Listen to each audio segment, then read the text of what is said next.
plant-powered living. I'm Lelania, and these are my plant-powered peeps. Hi, I'm Krista Richards. My name is Gabriel, and we're here to talk about plant-powered living. The cool thing about plant-powered living is we're all here for vegetables. Essentially, we get all of our nutrients and everything we need just from plants. Well, Krista, you've been a plant-powered person for a while, and I bet you the question everybody asks is, where do you get your protein? That is actually one of the #1 questions I get, Lelania, and it's interesting because there is a myth that's cultivated out there that we only get our protein from animal products, or at the very least, that's the best way to get our protein. And in fact, nothing could be further from the truth. The creators of protein on planet Earth are actually plants. Plants are the only thing that can create protein, and it's through a process called photosynthesis. And so what we do here at Plant Powered Living, and all plant-powered people on planet Earth, is we go directly to the source to consume all the protein we could ever need, right here in this perfect little package. We're talking about avocados because we're going to be making sexy chocolate mousse with the base of avocado. Gabriel, Chef Gabriel, why don't you tell us about that? So today what we're going to make is a nice plant-powered mousse, which is essentially a chocolate mousse that's made with avocados instead of the dairy that's made with a normal mousse. And the thing about a non-dairy mousse that's great is we sort of get anybody who's lactose intolerant or anything of that sort can really enjoy this mousse. And although it has the fat of the avocado and it has a little bit of sugar from things, it's really the most healthy sort of mousse that you can get. It is so good. And it's really good and it's really satisfying. And so even when you're vegan or you eat a non-dairy sort of diet, when you're really craving sort of a nice sweet as a chocolate mousse, something really decadent, this is something that can really satisfy your sweet tooth in that way. And you don't feel too guilty about it. So it's kind of great in that way. And so what we're going to do right away is have the avocados and put them as a base in place of the dairy in the chocolate mousse. We're going to add the ingredients and then go from there. Awesome. Well, let's do this. You can get started cutting up some avocados, and while you do that, I'm going to go back to the question I asked you earlier about protein, and I heard that avocados are a really good source of protein. Yes, avocados actually, one small size avocado actually has more usable protein than an entire steak. Oh my God. Yeah, I know, it's insane. It's totally crazy. And they're actually bursting with nutrients. Bursting with nutrients. They have vitamins A, B, C, E, H, K, and folic acid.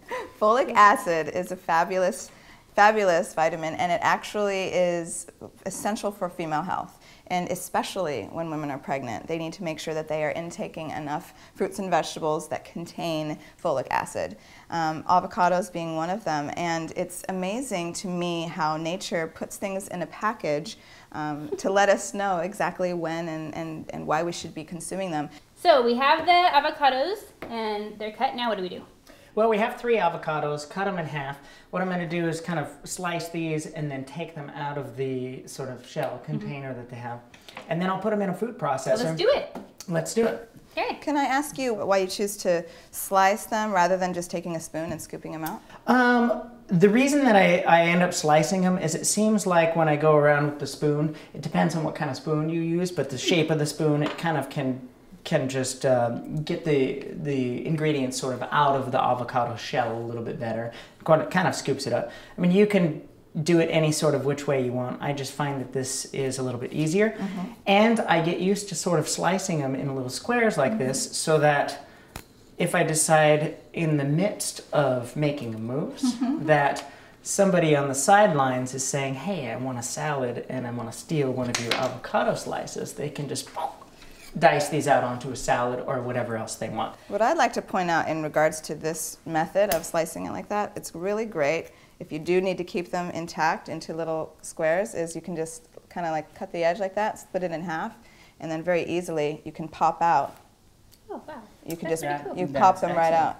I want to try that. So if you're making a salad or something like that and you want your avocados to look pretty and you don't want them to look all mushy, it's really simple. You slice it the way Gabriel was slicing it, cut it in half, pop it open, and they should pop right out. Now, if your avocado's Why the heck overripe, is if your producers- avocado's overripe, it's not going to do it quite like this. It might be a little more difficult, but if it's a perfect ripeness, this is how it'll turn out. Absolutely. Do we put this in the food processor? We do. I'm going to grab a spoon so that we can roll that in. All right, I'm gonna go ahead and start putting these in the food processor.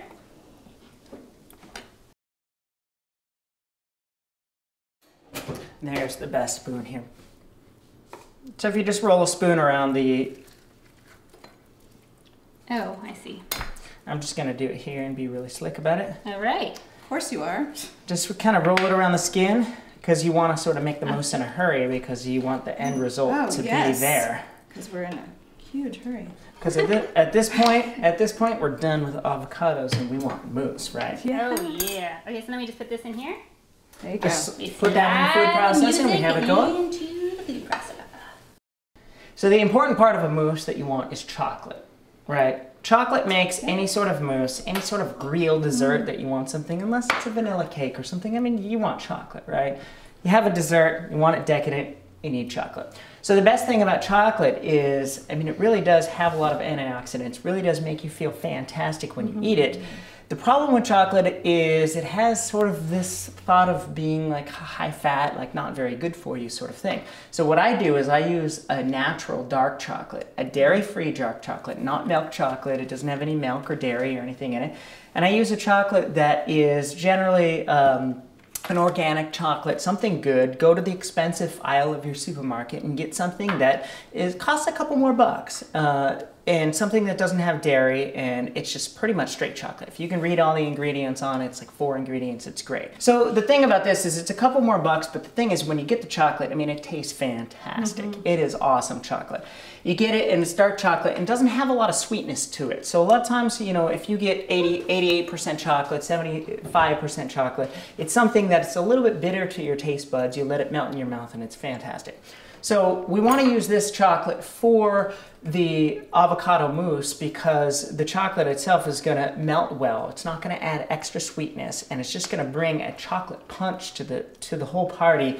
And it really sort of like kicks up the avocado in a certain way that, you know, other chocolates won't do it. So get dark chocolate, no dairy, make it really good. Cool, and I think that you have a really awesome way of making it look like that, don't you? I do. And what kind of chocolate did we select? Like you know, we went to the local grower here. Did we take care in choosing our chocolate as well today? Yes, we did. We did. We got the endangered species chocolate. 10% of all net profits donated to help support species, habitat, and humanity.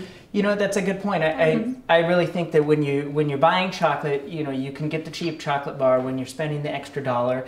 Read what the chocolate ingredients are. You can get fair trade chocolate and make sure that it's really good for, you know, the people around the world who's harvesting the chocolate. Get organic chocolate, get vegan chocolate, gluten-free chocolate, all those things, and it'll say it on the back of the chocolate pack. But get something that, you know, is making a difference, and so you're not, you know, making harm on the rest of the world for having the chocolate. That way your chocolate mousse is 110% guilt-free. Guilt-free. Oh, yeah. All right. All right, so you're here's going to show us how to cut it Here's up. my technique. Now there's a couple of different ways you can do it. You can pull the chocolate bar out of here. You can use a knife and sort of cut it. You want to be careful. You want to kind of break the chocolate up into different sections.